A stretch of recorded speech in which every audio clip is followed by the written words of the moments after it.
একটি স্থানে অনেকে রয়েছে যারা হঠাৎ ভূমিকম্প টের পেয়েছে, অপরদিকে আপনি এই অনুভূতি টেরই পেলেন না। অথবা ঘুম থেকে উঠে ফেসবুকে এসে দেখলেন দেশে ভূমিকম্প হয়ে যাওয়ার নানা তথ্য। এইটুকু সময়ে আপনি কিছুই জানেন না, অর্থাৎ ভূমিকম্পের অনুভূতি পেলেন না।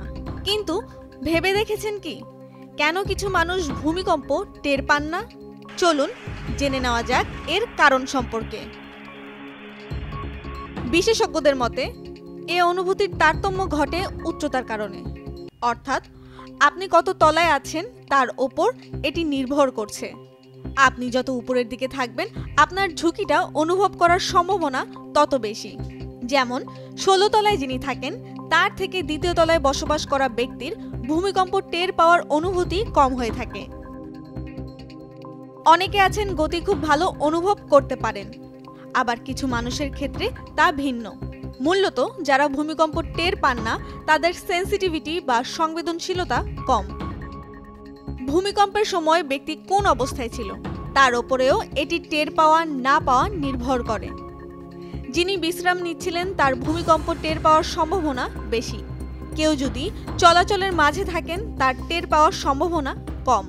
যিনি রান্না করছেন বা দৌড়াচ্ছেন তিনি টের না পেলেও যিনি চুপচাপ টেবিলে বসে কাজ করছেন তার টের পাওয়ার সম্ভাবনা অনেক বেশি।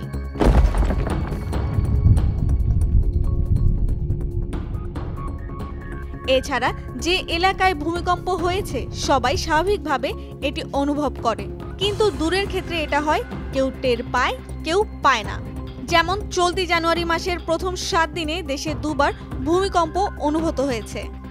এর মধ্যে ৭ জানুয়ারি সকালে অনুভূত হওয়া ভূমিকম্প ছিল তীব্র ধরনের, আর এর আগে ৩ জানুয়ারি হওয়া ভূমিকম্পটি ছিল মাঝারি মাত্রার। দুই ভূমিকম্পের অভিন্ন বৈশিষ্ট্য হলো দুটিরই উৎপত্তিস্থল বাংলাদেশের বাইরে, অর্থাৎ কয়েকশো কিলোমিটার দূরে ভূমিকম্প হয় তা তেমন অনুভূত হয়নি অনেকের মধ্যে।